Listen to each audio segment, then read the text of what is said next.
नमस्कार दोस्तों, stock market studies में फिर से एक बार आपको बहुत-बहुत स्वागत करता हूँ। तो इस वीडियो के अंदर मैं कुछ ऐसे इंपॉर्टेंट कंपनी के बारे में चर्चा करूँगा, जो बहुत ज़्यादा हेल्प करेगा आपको अपकमिंग टाइम्स में कौन-सा साइड में जर्नी करेगा, मतलब कौन-सा साइड में वो जर्नी करने वाले हैं, उसका क्लियर कट आपको एक विज़न मिल जाएगा। तो चलो एक-एक करके सारे पॉइंट्स को देख लेते हैं। सबसे पहले है आईआरएफसी। देखिए आईआरएफसी हम सभी जानते हैं, रेलवे कंपनीज़ के जितने सारे फाइनेंस के काम हैं, वो आईआरएफसी करते हैं।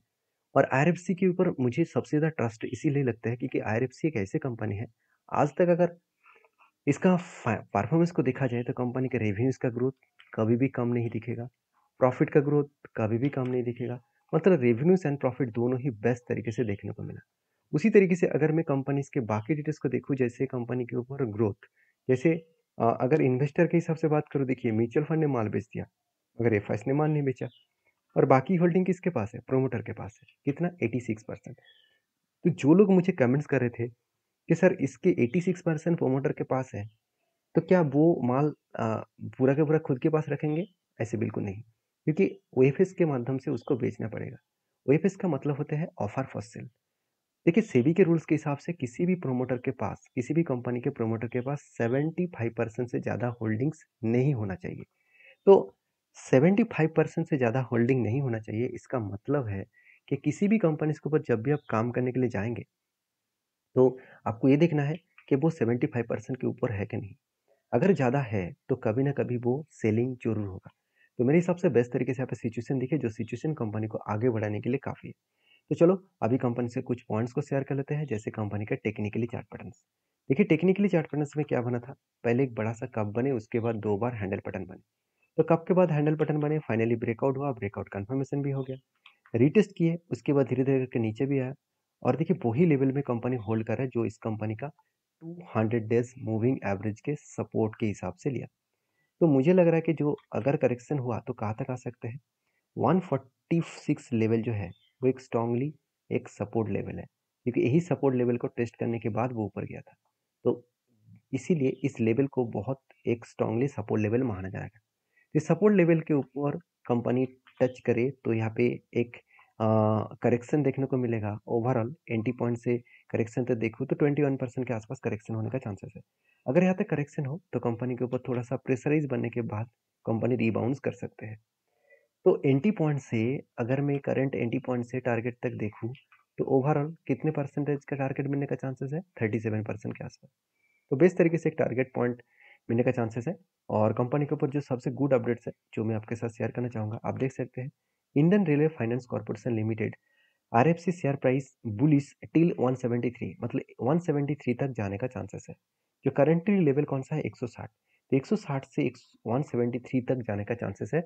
और वो भी यहाँ पे देख सकते हैं, अंडरस्टैंड मार्केट एनालिसिस। तो मार्केट एनालिसिस के बेसिस में इस तरीके से बातचीत कहा जा रहा है। ये बात मेरे नहीं है, बड़े बड़े इंस्टीट्यूशन का है, दिग्गज दिग्गज एनालिसिस का है। तो आप इस कंपनीज के इस पैटर्न्स को और चीज़ों को समझ कर सीख कर काम कर सकते हैं। तो चलो अभी नेक्स्ट कंपनी के बारे में चर्चा कर लेते हैं। नेक्स्ट कंपनी का नाम है टाटा मोटर्स। देखिए बेसिकली टाटा मोटर्स के ऊपर जब 1180 के आसपास कंपनी का टोटल हाई प्राइस हो गया था, तब मैंने आपको बताया था कि कंपनी का जो मेरा टारगेट लेवल था, वो टारगेट को हिट हो चुके हैं। अभी यहाँ से प्रॉफिट बुकिंग होने का चांसेस है।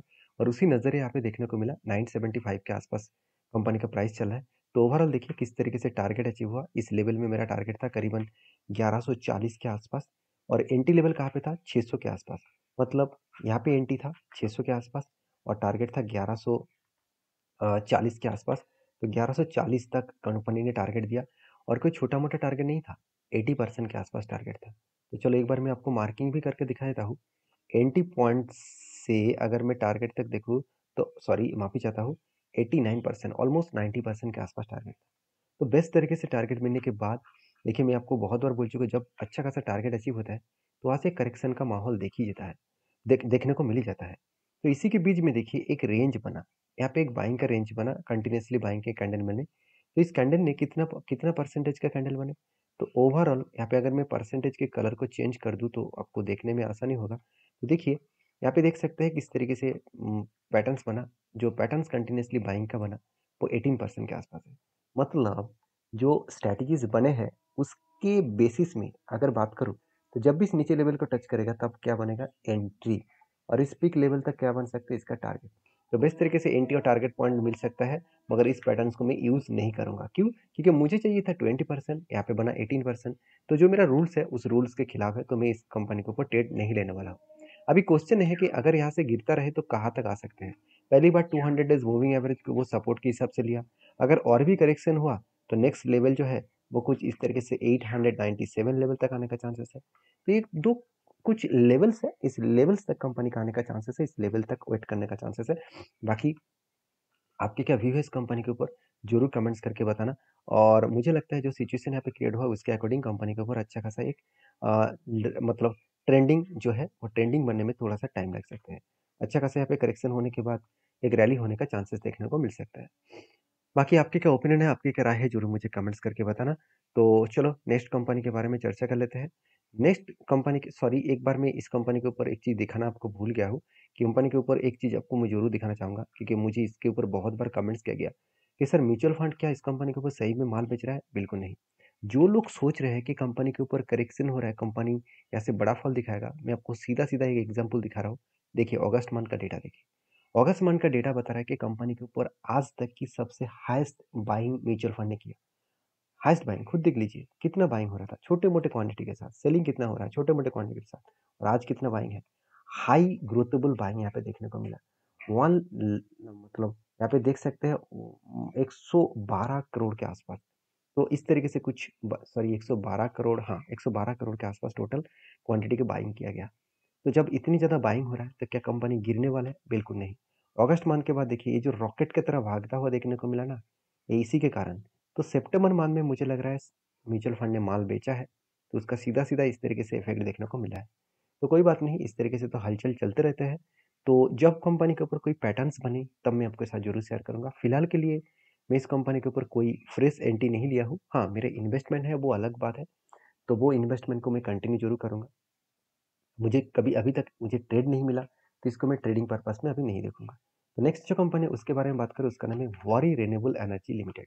तो वारी renewable energy limited basically 19,835 crore के आसपास। तो वारी रिन्यूएबल एनर्जी के हिसाब से बात करूँ तो कंपनीज के ऊपर सबसे इंपॉर्टेंट पॉइंट मैं बता दूँ, कंपनी के जो क्वार्टरली रिजल्ट सबसे पहले वो दिखाना चाहूँगा। क्योंकि देखिए कंपनी का रेवेन्यूज जिस तरीके से बढ़ता हुआ देखने को मिला था, अभी धीरे-धीरे करके कंपनी के रेवेन्यूज कम हो गया। उसी के अगेंस्ट में अगर प्रॉफिट को देखूँ तो प्रॉफिट एक धमाका परफॉर्मेंस किया।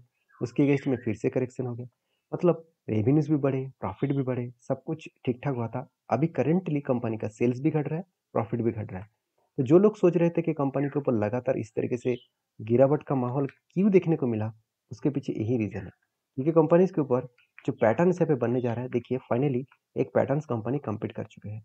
जो पैटर्न्स कुछ इस तरीके से बने, पहले एक शोल्डर बने और नेक्स्ट देखा जाए तो एक बिग कंपनी का हेड भी कंप्लीट हो चुका है, और थर्ड कंपनी के ऊपर एक यहाँ से छोटा-सा और एक शोल्डर बनने की तैयारी में है। अगर इस पैटर्न्स कंप्लीट करे, तो मैं ज़रूर एक फ्रेश यहाँ पे छोटा-सा क्वांटिटी के साथ मतलब छोटे क्वांटिटी के साथ यहाँ पे काम करने वाला हूँ। क्योंकि जो टारगेट लेवल है, मुझे बेस्ट टारगेट लेवल इसीलिए मिला है क्योंकि कंपनी का जो लाइफ टाइम हाई है, उसके नीचे टारगेट मिला है, तो पॉसिबिलिटी ज़्यादा है इस लेवल तक जाने का वो कोशिश करेंगे।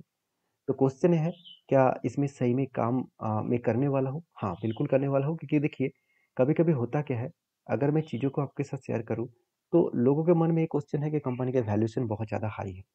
अगर वैल्यूएशन को देखूँ तो देखिए कंपनी का पी रेशियो 98 से कितना बना, 122। तो ओवरऑल कंपनी का पी रेशियो बहुत ज़्यादा हाई नहीं है, जितना इंडस्ट्रीज़ का पी रेशियो है उसी के आसपास है। तो कभी-कभी कुछ कंपनीज़ के ऊपर इस तरीके से सिनेरियो आपको देखने को मिलेगा। छोटा कंपनी है, तो इसमें वैल्यूएशन तो हाई होगा ही। आपको एक चीज़ मैं यहाँ पे नोटिस ज़रूर कराऊँगा, जो लोग देखकर खुश हो जाएँगे। देखिए रिज़र्व एक टाइम कंपनी का नेगेटिव में था। लास्ट सिर्फ 5 ईयर्स में देखिए, सीधा-सीधा नेगेटिव से 1 करोड़ का नेगेटिव से सीधा-सीधा 200 करोड़ का यहाँ पे रिज़र्व बढ़ा चुके हैं। उसी तरीके से फिक्स्ड एसेट देखिए 4 करोड़ था, आज 156 करोड़ के आसपास है। मतलब कंपनी का सेल्स का ग्रोथ सॉरी कंपनी का रिजर्व एंड कंपनी के जो फिक्स्ड एसेट है, दोनों को देखा जाए तो कंपनी में कुछ इस तरीके से सिनेरियो देखने को मिला, जो सिनेरियो कंपनी के ऊपर कुछ लेवल्स के हिसाब से देखने को मिला है। बाकी एज ए इन्वेस्टर, प्रोमोटर से लेकर एफआई से लेकर डीएस से लेकर सब कुछ आपको इस तरीके से नजरिए से देखने को मिलेगा। हाँ, रिक्सी कंपनी जरूर है, तो मैं यहाँ पे एक रिक्सी ट्रेड जरूर लेने का कोशिश करूंगा। आप प्लीज़ इस डेट को एज़ ए मतलब एज़ ए रिकमेंडेशन के हिसाब से मत लीजिए। आप इसको स्टडी पर्पज़ में लीजिए, इसको वॉच करिए, स्टडी करिए, उसके बाद कुछ डिसीज़न आपके हिसाब से ज़रूर लीजिएगा। तो वीडियो में जानकारी अच्छा मिले तो प्लीज़ एक लाइक ज़रूर कर दीजिएगा और नेक्स्ट जो कंपनी है उसका नाम है एनबीसीसी इंडिया लिमिटेड। तो एनबीसीसी के ऊपर सबसे बड़ी बात है कंपनी के ऊपर जो अपडेट है, वो आप देख सकते हैं बोनस का। कंपनी 7th ऑफ अक्टूबर में कंपनी 1:2 रेशियो का मतलब हर 2 के बदले 1 शेयर कंपनी देने जा रहा है। तो जो लोग बोनस पाना चाहते हैं, उसके लिए मैं बता दूँ कंपनीज़ के ऊपर आपको एक्स्ट्रा बेनिफिट मिलने जा रहा है, जो बेनिफिट कंपनी को अच्छा खासा एक एक्स्ट्रा फ़ायदा देने वाला है। तो प्लीज़ इस कंपनी के ऊपर एक बार रिसर्च करिए, उसके बाद काम करिए। मिलते हैं नेक्स्ट वीडियो में, तब तक के लिए धन्यवाद।